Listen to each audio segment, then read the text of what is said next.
খবৰ কেনেকুৱা আপোনালোকৰ? অতুলদাৰ ভাষণ শুনি কেনেকুৱা লাগিলে? আজি ৰাতিপুৱা কেইটাত আহিলে আপোনালোক? কেইটাত?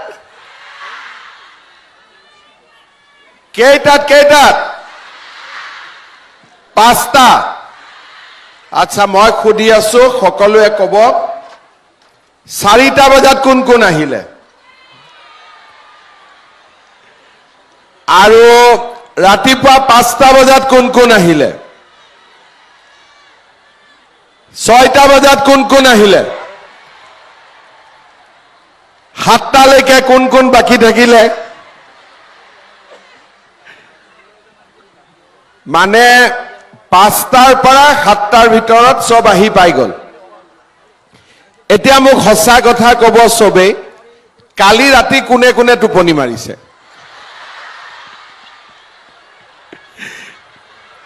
একদম সঁচা কথা কওকচোন, কালি ৰাতি কোনে কোনে টোপনি মাৰিছে? কোনেও মাৰা নাই। আপোনালোকে ভাবি আছে ৰাতিটো সোনকালে পুৱাব লাগে আৰু আমি যাব লাগে, হয়নে? ইয়াত মোবাইল কাৰ কাৰ আছে? হাত ডাঙক, মোবাইল কাৰ কাৰ আছে?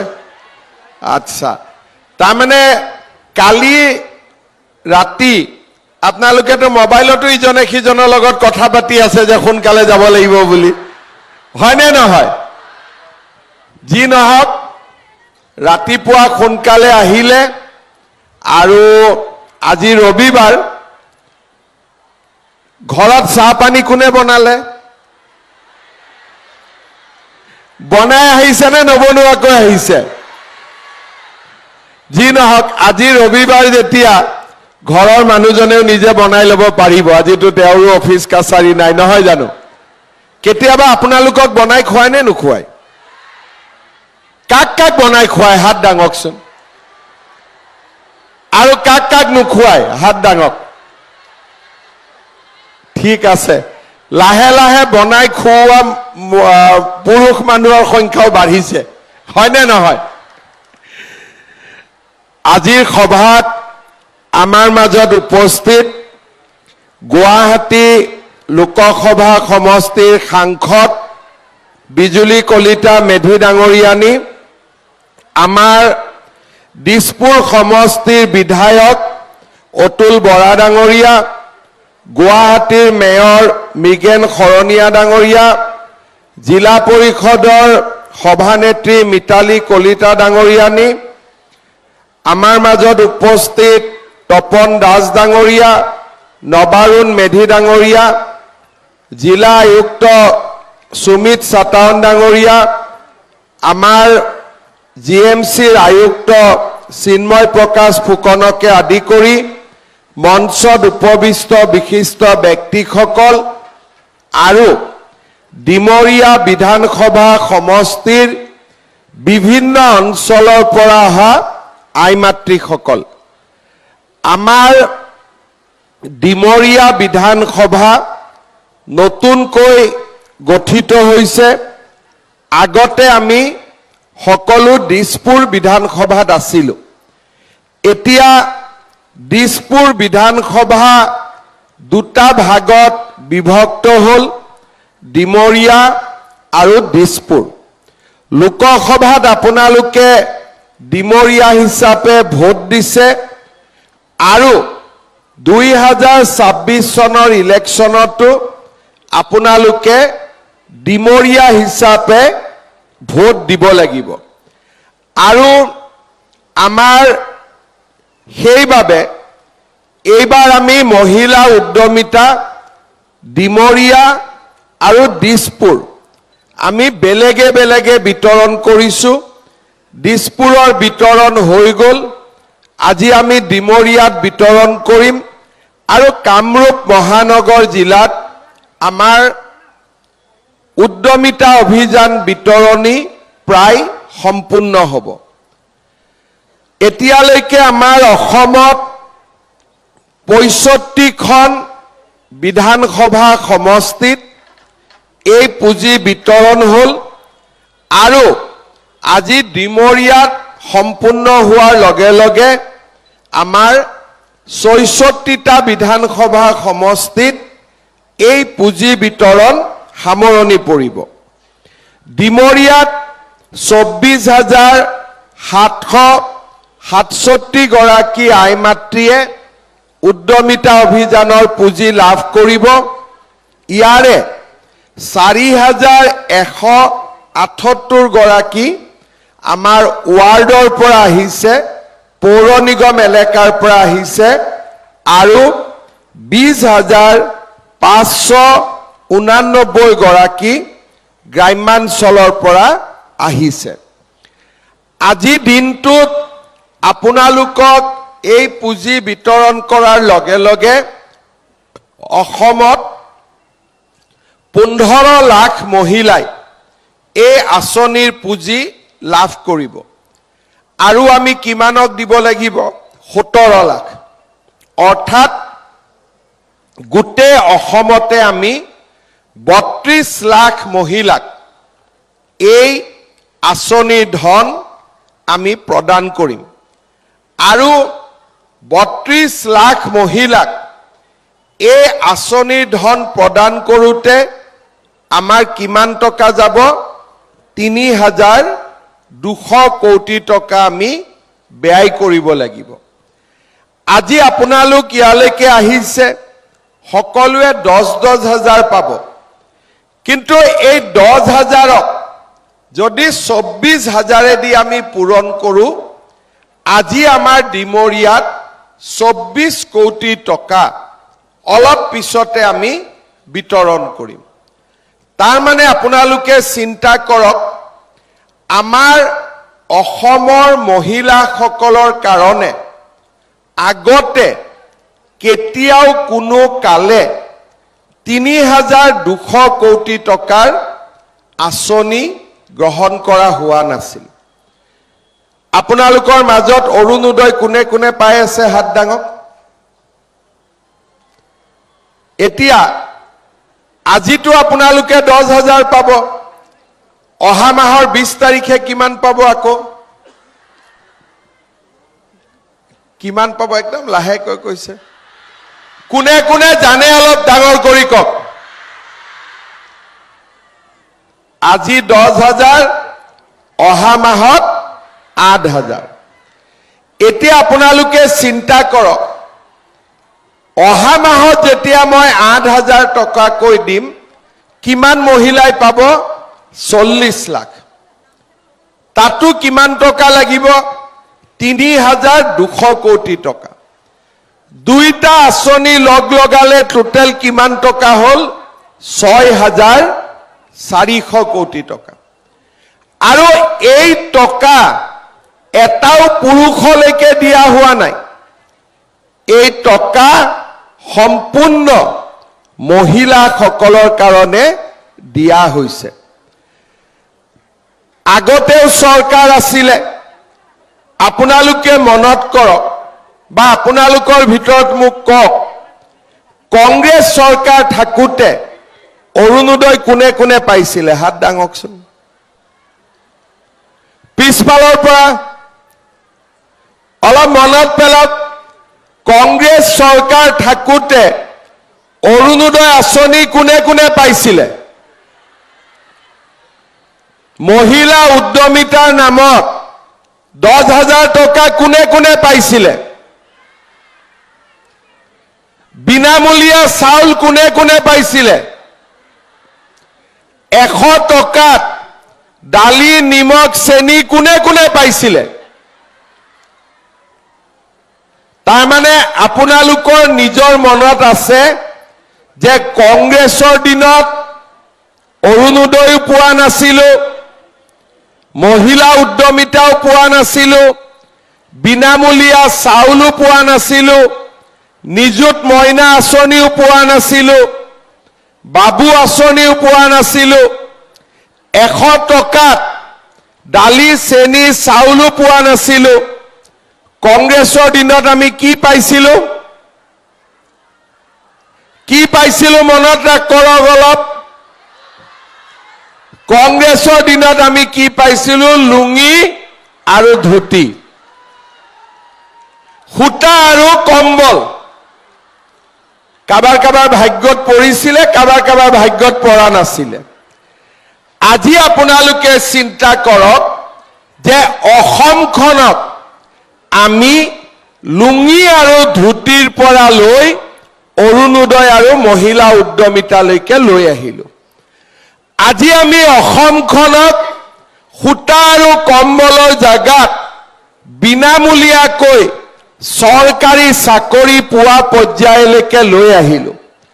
আজি আমি অসমখনক লুঙি আৰু ধুতিৰ জাগাত ল'ৰা ছোৱালীয়ে পঢ়ক তাৰ বাবে নিযুত মইনা নিযুত বাবু আঁচনিলৈকে লৈ আহিলো।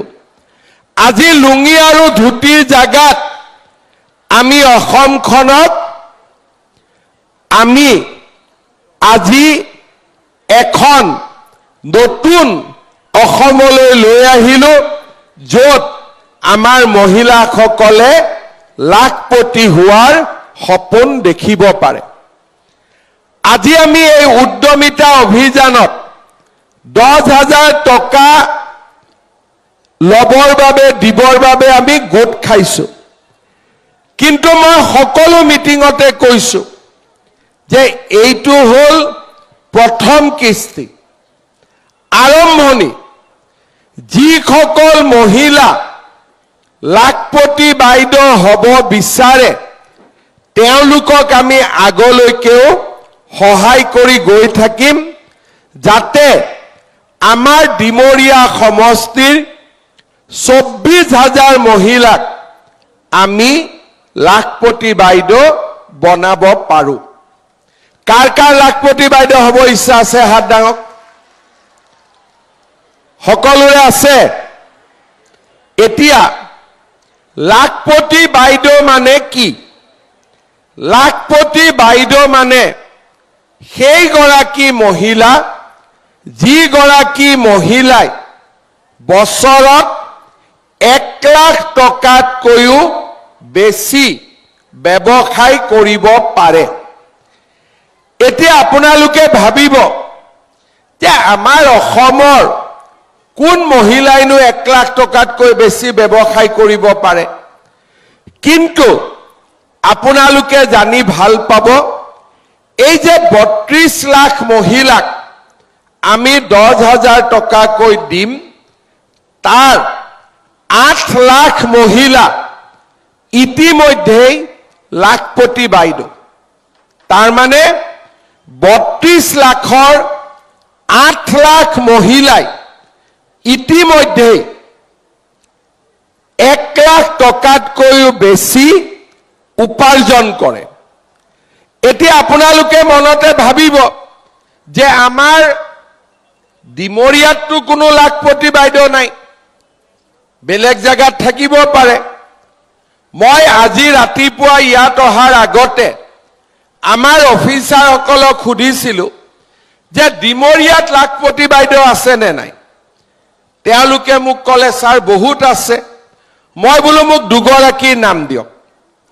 তেওঁলোকে মোক ক'লে, আমাৰ চন্দ্ৰপুৰৰ ঠাকুৰকুছি গাঁৱৰ লুনা ফাংচো বাইদেউ, তেওঁ কৃষিজাত সামগ্ৰীৰ উৎপাদন আৰু বিপণনেৰে মাহত 15-20 হাজাৰ টকাৰ ব্যৱসায় কৰে আৰু বছৰি 1,80,000 টকা সৰ্বমুঠ উপাৰ্জন কৰে। কৰ মহিলা? এই ঠাকুৰকুছিৰ। আজি ঠাকুৰকুছিৰ মহিলা যদি লাখপতি হ'ব পাৰে, আমি কিয় নোৱাৰিম? তাৰপিছত মই আৰু সুধিলো যে আৰু কোন মহিলা আছে? বোলে মালৈবাৰীৰ তাপসী পাল মাটিৰ সামগ্ৰী বনাই, মৃৎশিল্প, মাহত 15,000 টকাকৈ উপাৰ্জন কৰে, 1,80,000 টকা বছৰত উপাৰ্জন কৰে। তাৰ মানে লুনা ফাংচু, তাপসী পাল ইয়াতে হয়তো বহি আছে।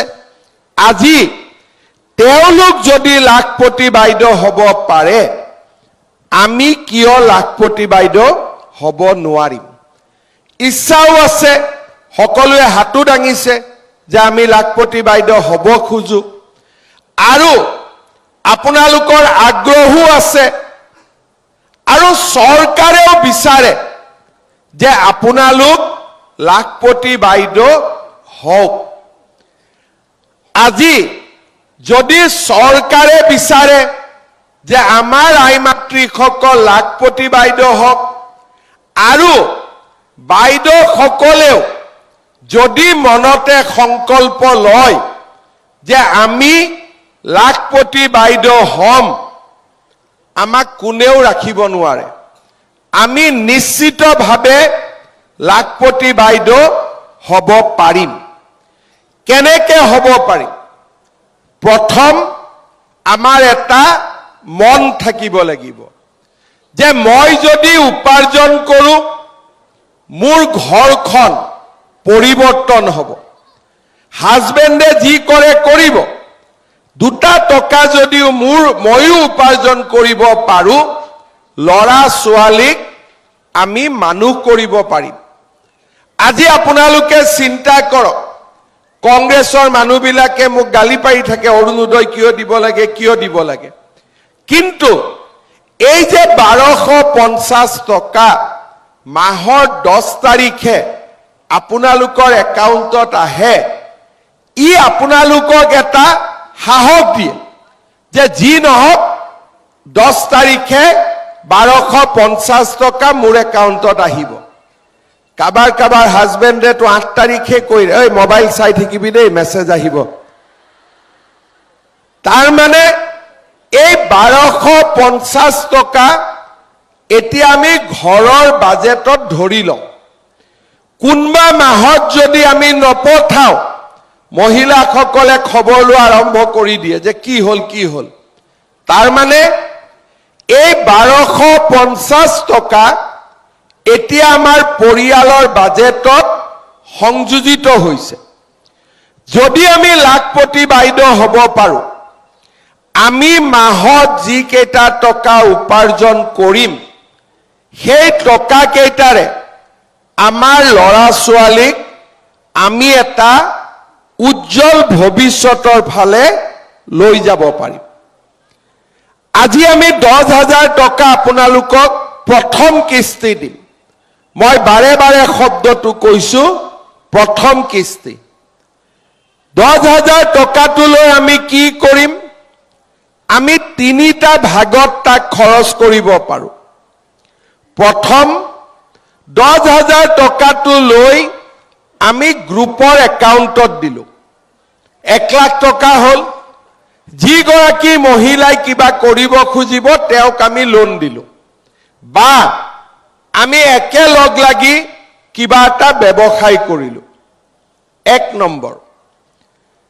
কিছুমানে ক'ব যে নহয়, আমি 10,000 টকাটো দি নিজে কিবা এটা কাম কৰিম, কোনো আপত্তি নাই। ছাগলী কিনিলোঁ, গাহৰি পুহিলোঁ, গাই গৰু পুহিলোঁ, চিলাই মেচিন কিনিলোঁ, আমি সৰুকৈ দোকান এখন দিলোঁ, আমাৰ কোনো আপত্তি নাই। তাৰপিছত কিছুমান মহিলাই ক'ব যে নহয়, মই যদি টকাটো খৰচ কৰোঁ, যদি মোৰ কামটো ভাল নহয়, তেতিয়া কি কৰিম? যদি আমাৰ নিজৰ ওপৰত বিশ্বাস কম আছে, আমাৰ হাজবেণ্ড সকলৰ যি ব্যৱসায় আছে বা ঘৰৰ যি ব্যৱসায় আছে, তাতো আমি যদি 10,000 টকাটো লগাই দিওঁ, তেতিয়াহ'লে সেইটো আমাৰ কোনো আপত্তি নাই। তাৰ মানে মই কি 3টা ৰাস্তা দিলোঁ? গ্ৰুপত দিয়ক, হৈ গ'ল। বোলে গ্ৰুপত নিদিওঁ, নিজে কিবা এটা কৰিম, নিজে কিবা এটা কৰক। বোলে নিজেও কৰিব ভয় লাগে, ঘৰৰ মানুহজনৰ দোকান আছে, ঘৰৰ মানুহজনৰ ফিচাৰী আছে, তাতে 10,000 টকাটো লগাই দিয়ক। 3টা ৰাস্তাৰ ভিতৰত এটা ৰাস্তাত আপোনালোকে 10,000 টকাটো খৰচ কৰক 6 মাহ 7 মাহ পিছত আমি আপোনালোকৰ ঘৰত আকৌ যাম আমি আপোনালোকক খুদিম যে বাইদেউ টকাটো ক'ত খৰচ কৰিলে বোলে পুৰণা মোবাইলটো বেয়া হৈছিল এটা নতুন মোবাইল কিনিলো এজনে ক'লে যে মনতটো গৈছিল লাখপতি বাইদেউ হ'ব আমাৰ অতুল বৰাই মনত পেলাই দিলে পিকনিকৰ কথা পিকনিক খাব যাওঁতে টকাটো শেষ হৈ গ'ল কোনোবাই ক'ব যে মাঘ বিহু আহিলে গেলামাল দোকানত বাকি আছিলে বাকি কেটা মাৰি দিলো আমাৰ কোনো আপত্তি নাই কিন্তু যিসকল মহিলাই আমাক ক'ব যে মামাই দিয়া টকা আমি সিলাই মেচিন কিনিলো ফিচাৰিত লগালো ঘৰৰ দোকানত খৰচ কৰিলো গ্ৰুপত দিলো গাই গৰু কিনিলো হাঁহ কুকুৰা ব্যৱসায় কৰিলো গাহৰি ব্যৱসায় কৰিলো আপোনালোকক আমি আকৌ মাতিম আৰু দ্বিতীয়বাৰ আমি আপোনালোকক 25,000 টকাকৈ আমি আপোনালোকক আগবঢ়াম কাৰ কাৰ মনত ইচ্ছা আছে 25,000 ল'ব তেতিয়ালে মোবাইল বদলাব নোৱাৰিব আৰু হসা ইচ্ছা আছে নে 25,000 ল'ব হসা ইচ্ছা আছে এফালে আছে এতিয়া 25,000 লোৱাৰ পিছত আমি আকৌ কাম কৰিম এইবাৰ আমি তৃতীয় বৰ্ষত আমি আপোনালোকৰ ওচৰত আকৌ আহিম যে বাইদেউ 10,000 পালে 25,000 পালে ক'ত খৰচ কৰিলে বোলে নহয় আমি আগৰ কামটোকে আৰু উন্নত কৰিলো 25,000 পোৱাৰ পিছত তৃতীয়বাৰৰ বাবে আমি আপোনালোকক আকৌ মাতিম আৰু তৃতীয়বাৰ আমি আপোনালোকক 50,000 টকা কৰি আমি আপোনালোকক দিম সেইফালে বাইদেউহঁতে হাত দিয়া নাই আপোনালোকৰ মনত লাগা নাই নেকি 50,000টো 10,000 পালো 25,000 পালো 50,000 পালো যেতিয়া 50,000 টকাটোৰ ভাল ব্যৱহাৰ হ'ব তাৰ পিছত চৰকাৰে নিদিয়ে কিন্তু বেংকসকলক মই কৈ দিম যে এই বাইদেউসকলে সুন্দৰ কৰি ব্যৱসায় এটা থিয় কৰাইছে এতিয়া বেংকেও বাইদেউসকলক সহায় কৰক তাৰ মানে আমি এটা সুন্দৰ পৰ্যায়ৰ মাজেৰে আমি লাখপতি বাইদেউ হোৱাৰ ৰাস্তাত আমি ওলাই গলো আজি চৰকাৰে 10,000 টকা দি দায়িত্ব সামৰণি মাৰিব খোজা নাই চৰকাৰে 10,000 25,000 আৰু 50,000 সৰ্বমুঠ 85,000 টকা আমাৰ মহিলাসকলক দিব বিচাৰিছে কিন্তু 10ৰ পৰা 25 25ৰ পৰা 50 পাবলৈ পৰীক্ষাত পাছ কৰিব লাগিব পৰীক্ষাত ফেল কৰিলে 10ৰ পৰা 25 উঠিব নোৱাৰিম পৰীক্ষাত পাছ কৰিব পাৰিব নে নোৱাৰে কোনে কোনে নোৱাৰে হাত ডাঙক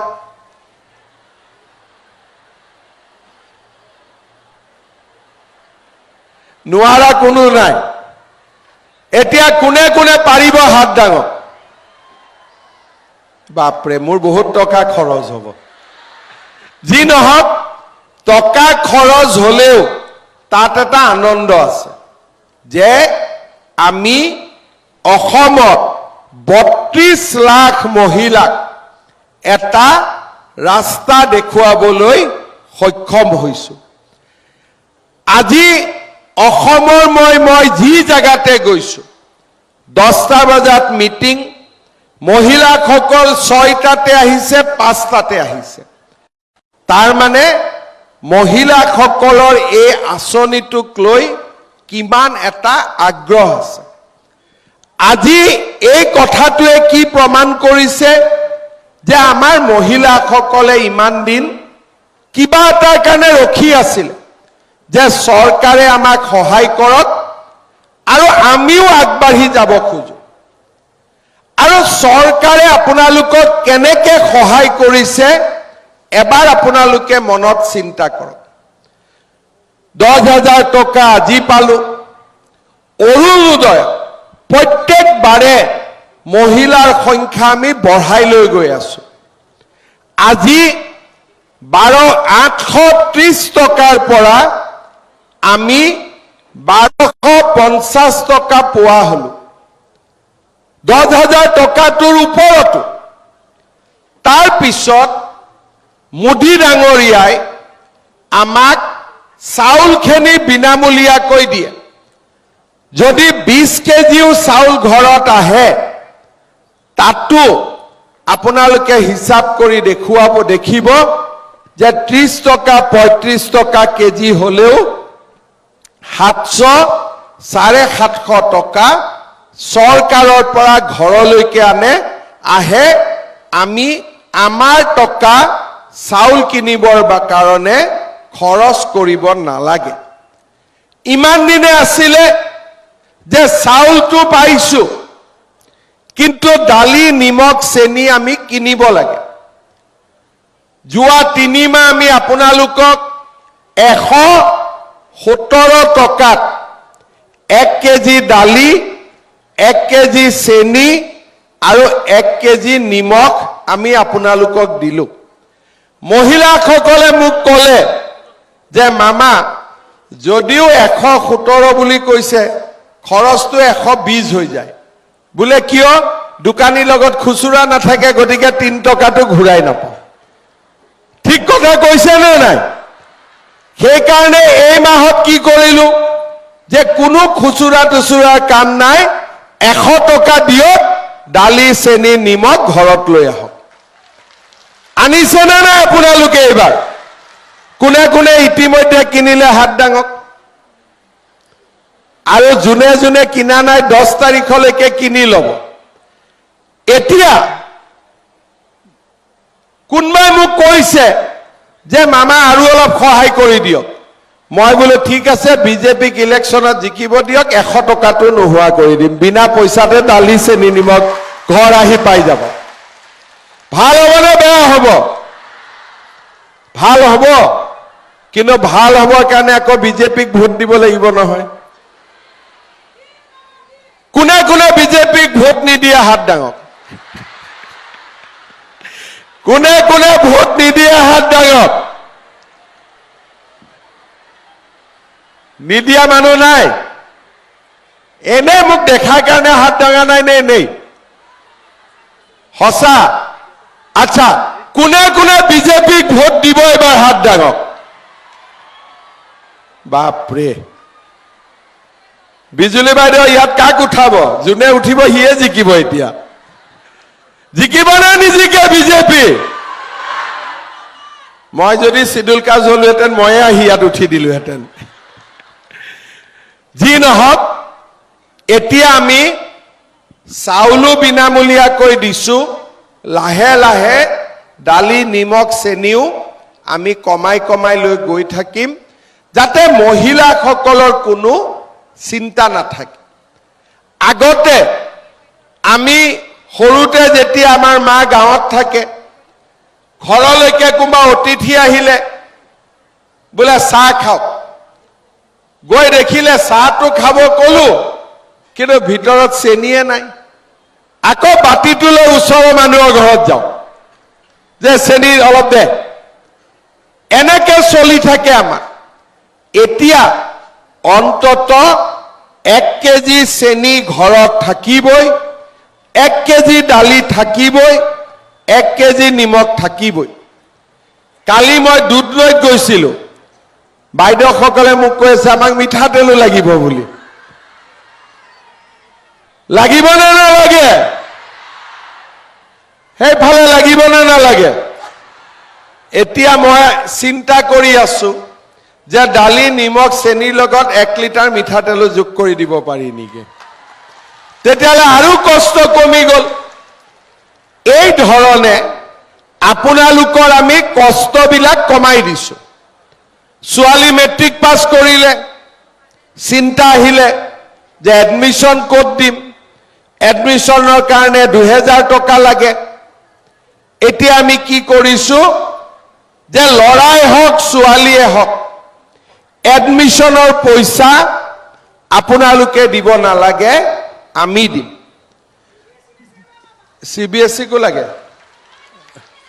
ঠিক আছে এডমিশন হৈ গল এতিয়াতো কলেজত যাবৰ কাৰণে পইচা লাগে ছোৱালীক আমি কি কৰিছো হায়াৰ সেকেন্ডাৰীত 1000 ডিগ্ৰীত 1250 আৰু ইউনিভাৰ্সিটিত পঢ়িলে আমি 2500 টকা মাহত আমি দিছো আপোনালোকে চিন্তা কৰক আৰু এইবাৰ আমি কি কৰিছো যে লৰাও যদি ইউনিভাৰ্সিটিত পঢ়ে লৰাকো 2000 টকা দিম আৰু কলেজত পঢ়িলে লৰাকো 1000 টকা দিম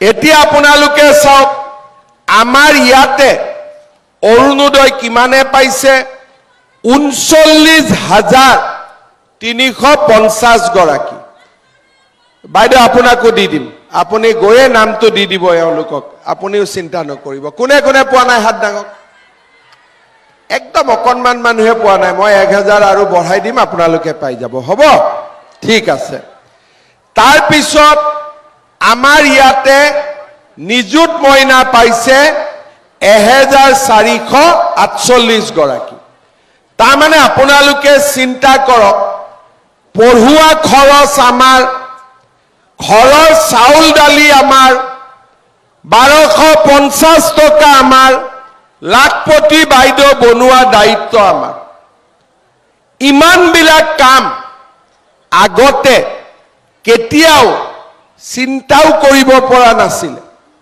আৰু তাৰ লগতে কাৰোবাৰ যদি বেমাৰ হয় ৰেশন কাৰ্ডখন দেখুৱালে 5 লাখ টকালৈকে ট্ৰিটমেন্ট মেডিকেল কলেজত ফ্ৰী এতিয়া আপোনালোকে চিন্তা কৰক আৰু যিসকল খেতি আছে 4000 টকা মোদী ডাঙৰীয়ায়ো কিষাণ সন্মান নিধি পঠিয়াই দিয়ে আজি আপোনালোকে চিন্তা কৰক ইমান সুবিধা চৰকাৰৰ পৰা আমি কেতিয়া পাইছিলো কোনো আগতে চিন্তাই কৰা নাছিলে লুঙি কেইখনমান দি দিব খুটা কেইলটামান দি দিব দৌৰা দৌৰি হুলস্থুল কোনবাই পাব কোনবাই নাপাব আজি আপোনালোকে চিন্তা কৰক এগৰাকী দুগৰাকী নহয় ডিমৰিয়াত আজি 24000 মহিলা ইয়াত গোট খাই আছে আৰু এনেকুৱা নহয় যে এজনেও নাপাব সকলোৱে পাব আগতে আপোনালোকে এনেকুৱা আঁচনি দেখিছিল নেকি যত 24000 মহিলা একেলগে পইচা লব আহিছে আগত দেখিছিল নেকি কোনবাই এই কাম কেনেকে হল নৰেন্দ্ৰ মোদী ডাঙৰীয়াৰ কাৰণে অসমত আপোনালোকে বিজেপিক ভোট দিয়া কাৰণে এতিয়া লাহেকৈ ইলেকশন আহিব কংগ্ৰেছে কি কৈ আছে যে আহিলে এইবোৰ আঁচনি আমি বন্ধ কৰি দিম আমি কি কৈ আছো যে আজিতো 100 টকাত লৈ আছো ইলেকশনৰ পিছত দালি চেনি নিমখো বিনামূলীয়া কৰি দিম পইচা দিব নালাগে আৰু অকল বিনামূলীয়া দালি চেনি নিমখে নহয় আমাৰ চৰকাৰৰ দিনত পঢ়া শুনা কৰা লৰাৰ চৰকাৰী চাকৰিও বিনামূলীয়া এটকাও ঘোষ দিব নালাগে আজি আমি অসমক এটা নতুন পৰ্যায়লৈকে লৈ গৈছো যোৱা কালিলৈকে এই কথাবোৰ আমি কল্পনাও কৰিব পৰা নাছিলো কেইদিনমান আগলৈকেতো মুকে বিশ্বাস কৰা নাছিল ক'ত 10000 টকা দিব এনে কৈছে ভোটৰ কাৰণে কৈছে কেনেকে দিব আজি আপোনালোক ইয়াত আহিছে আজি আপোনালোকৰ বিশ্বাস হৈছে যে আজি টকাটো পাম বুলি নোপোৱালৈকে চিন্তা যে এনে কলে নেকি কিন্তু আমি আজিলৈকে এনেই কথা একো কোৱা নাই যি কৈছো তাক আমি কাৰ্যত পৰিণত কৰিছো। সেই কাৰণে আপোনালোক ৰেডি হৈ থাকক। 25,000 পাব আৰু 50,000 টকাও আপোনালোকে এনেকে এদিন ইয়াতে পাই যাব। লাগিব নে নালাগে? পাক্কা লাগিব? সবকে লাগিব? ঠিক আছে। এতিয়া ৰাতিপুৱা আপোনালোক 6টা-7টাতে আহিছে, ঘৰত যাব লাগে। আজি ৰবিবাৰ। আমি আজি আপোনালোকক চেকখিনি দিব লাগিব নে নিদিলেও হ'ব? কাক কাক আজি নিদিলেও হ'ব? হাত দাঙকচোন। আজি নিদিলেও হ'ব? কাক কাক আজি নালাগে? ঘৰত বহুত জোকাব, হাজবেণ্ডে জোকাব যে 6টাতে গৈছিলি চেক নাপালি। যি নহওক, আমাৰ ইয়াতে গ্ৰুপৰ সভানেত্ৰী কোন কোন আছে? হাত দাঙকচোন। অকল গোটৰ সভানেত্ৰী কেইগৰাকী? বঢ়িয়া। আমি মঞ্চত ভিঅ' বাইদেউসকলক চেকখিনি দিম আৰু ভিঅ' বাইদেউসকলে এই তাতে থিয় হৈ আপোনালোকৰ গোটৰ সভানেত্ৰীখিনিক এতিয়াই চেকখিনি দি দিব। এটা ভিঅ'ত কেইটা গ্ৰুপ থাকে? 18টা থাকে, 20টা থাকে। বাইদেউসকলে আপোনালোকক এতিয়াই চেকখিনি দি দিব আৰু আপোনালোক কোনো উঠি নাযাব। গোটৰ সভানেত্ৰীয়ে চেকখিনি লৈ আহি আপোনালোকক ইয়াত বিলাই দিব। তাৰ পিছত আপোনালোক যাব। যদি কোনোবাই ভাবে বোলে চেকখন ঘৰত গৈ ল'ম, তেতিয়া আকৌ 200-250 টকা পকেটৰ পৰা যাব। কোনোবাই নহয় কোনোবাই খুজিবই। সেইকাৰণে আজি যিহেতু কষ্ট কৰি আহিলে, চেকখিনি আপোনালোকে আজিয়ে লৈ যাব। আমি ভিঅ'ক দিম, ভিঅ'ই গোটৰ সভানেত্ৰীক দিব, গোটৰ সভানেত্ৰীয়ে আপোনালোকক বিলাই দিব। হ'ব? আৰু চেকখিনি লোৱাৰ পিছত আপোনালোক ধুনীয়াকৈ ঘৰলৈ যাব। মোৰ লগত সকলো একেলগে ক'ব, ভাৰত মাতা কি, ভাৰত মাতা কি, নৰেন্দ্ৰ মোদী, নৰেন্দ্ৰ মোদী। বহুত বহুত ধন্যবাদ। জয় হিন্দ, বন্দে মাতৰম।